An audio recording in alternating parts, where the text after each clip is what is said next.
The crack of leather against flesh was a sound. Lady Eleanor thought she'd never forget until she heard the silence that followed, that terrible, breathless silence, when the Duke of Ashford stepped between a cowering maid and certain violence, his bare hand wrapped around the descending whip with such quiet fury that even the chandelier crystals seemed to stop their tinkling. Blood welled between his fingers, dark against his pale skin, but his gray eyes never left the Earl's face. In that frozen moment, Eleanor understood that some men are born to titles, and others are born to earn them. The morning had begun like any other in the grand ballroom of Thornfield Manor, where the cream of society gathered for the Earl of Thornfield's annual autumn gala. Eleanor had arrived early, her role as the Duke's younger sister, affording her both privilege and a peculiar kind of invisibility. She'd learned long ago that being a woman of rank meant being seen and overlooked, simultaneously, admired for her gown, dismissed for her thoughts. She'd been adjusting her gloves near the servants' entrance when she heard it. The sharp intake of breath, the stumble of feet, the crash of silver against marble. "You clumsy, worthless creature!" The Earl's voice boomed through the corridor, and Eleanor's blood ran cold. She knew that tone. Her father had used it often before he drank himself into an early grave, leaving her and her brother, Thomas, with nothing but a crumbling title and each other. The maid couldn't have been more than 16. She knelt among scattered silverware and shattered china, her cap askew, brown curls tumbling over a face pale with terror. The front of her simple dress was soaked with what must have been the Earl's morning tea. "My lord, I'm so sorry. The tray was heavier than I thought. And my hands!" Her voice cracked, small and desperate. The Earl of Thornfield was a mountain of a man, red-faced and thick-necked, his jowls quivering with rage. He'd already pulled the riding crop from his belt, the same one he used on his horses, the same one servants whispered about in frightened clusters. "I'll teach you the cost of incompetence," he snarled, raising the whip high. Eleanor moved instinctively, but she was too far away, her skirts too cumbersome. She opened her mouth to scream, to do something, anything, and then Thomas was there. Her brother moved with the swift grace that had made him legendary in his regiment. Before their father's death had forced him home to assume the dukedom. He'd crossed 20 feet in heartbeats, his hand shooting up to catch the descending whip mid-strike. The leather wrapped around his palm and fingers with a sickening snap. The Earl's eyes bulged. "What in God's—" "Enough!" Thomas's voice was quiet, but it carried the unmistakable weight of command. Blood dripped from his closed fist onto the white marble, each drop a crimson accusation. Eleanor finally found her feet, rushing forward as a crowd began to gather. She could see faces in the doorway, Lord Hampton, Lady Weatherby, the Viscount Carrington, all frozen in shock. In their world, such direct confrontation between peers was unthinkable. One simply didn't interfere in another lord's discipline of his servants. "Release my whip!" the Earl demanded, his face purpling further. "You forget yourself, Ashford. This is my house, my servant, my right—" "Your right?" Thomas's voice remained dangerously soft. He still hadn't released the whip, still hadn't looked away from the Earl's face. "Tell me, Thornfield, when did we decide that the accident of our birth gave us the right to brutalize those with less fortune than ourselves?" The Earl laughed, a harsh bark. "She's a servant. She must be taught. She's a person." Thomas yanked the whip from the Earl's grip, the leather sliding free with a hiss. He let it fall to the floor between them like a dead snake. A young woman who made a mistake, not a horse to be beaten into submission. Eleanor knelt beside the trembling maid, placing a gentle hand on her shoulder. The girl flinched, then looked up with eyes swimming in tears. "It's all right," Eleanor whispered. "You're all right now." "This is outrageous!" The Earl's voice rose to a roar. "I demand satisfaction." "You've insulted me in my own home." "Then let's speak of insults." Thomas took a step forward, and despite his smaller frame, the Earl retreated. "You insult every principle of Christianity you claim to uphold when you raise your hand to someone, powerless to defend herself. You insult the very notion of nobility when you use your position to inflict cruelty. And you insult every decent person in this house by demanding we witness your barbarism as though it were justice." The silence that followed was absolute. Eleanor could hear her own heartbeat. could feel the maid's shoulder shaking beneath her hand.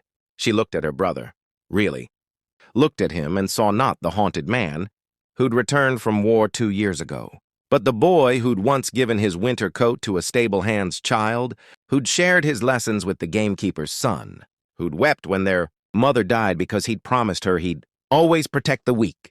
"My Lord Duke," an elderly voice cut through the tension.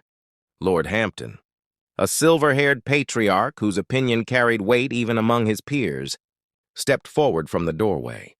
"I believe I speak for many here when I say that your intervention was not only justified but commendable." He looked pointedly at the Earl.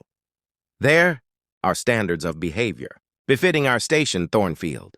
Brutality is not among them." Murmurs of agreement rippled through the growing crowd.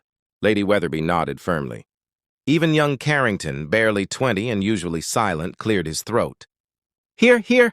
The Earl's face cycled through shades of red and purple before, settling on a mottled white. He looked around at his guests, his peers, and found no support. The social calculation was clear in his eyes. He could continue this confrontation and lose his standing, or he could retreat. "The girl is dismissed," he finally spat. "Get her out of my sight. Out of my house." "No." Eleanor surprised herself with the firmness of her own voice as she stood, helping the maid up with her. "She'll come with us. I'm in need of a new lady's maid. And I believe—" She looked at the girl's frightened face. "I'm sorry, what's your name?" "Mary, my lady. Mary Hutchins." "I believe Mary would suit admirably." Eleanor met the Earl's glare without flinching. "Unless you wish to contest my brother's judgment further?" The Earl's jaw worked soundlessly for a moment before he spun on his heel and stalked away, shoving through the crowd of onlookers. The gathering began to disperse, whispers following in waves. Thomas finally looked at his hand.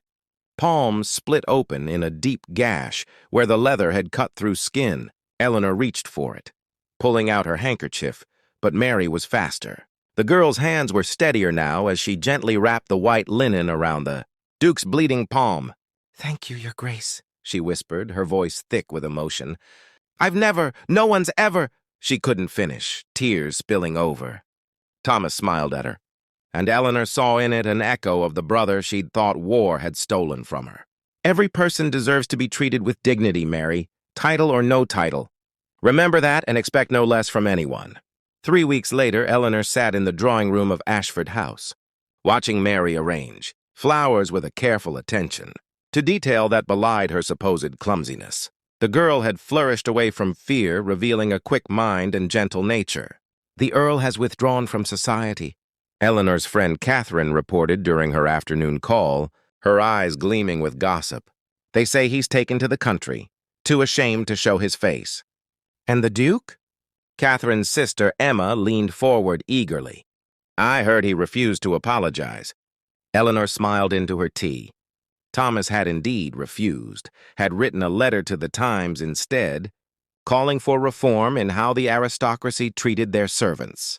It had caused a scandal, sparked debates in drawing rooms across London, and inspired 3 other lords to implement new policies in their own households.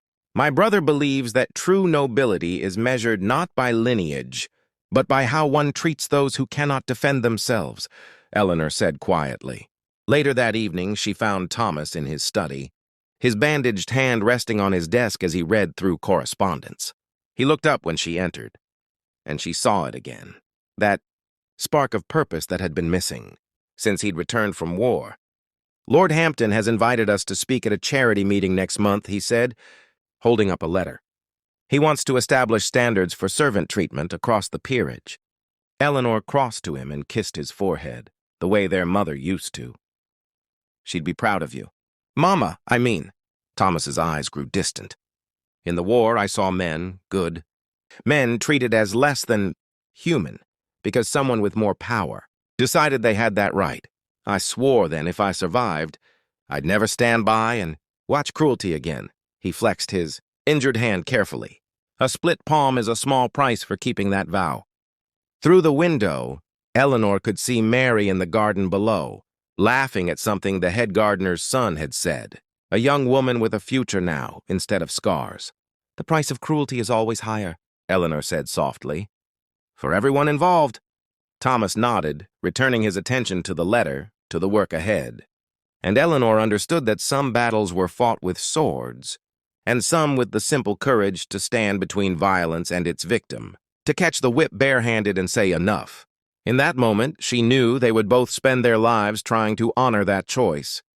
Not because their title demanded it, but because their humanity did.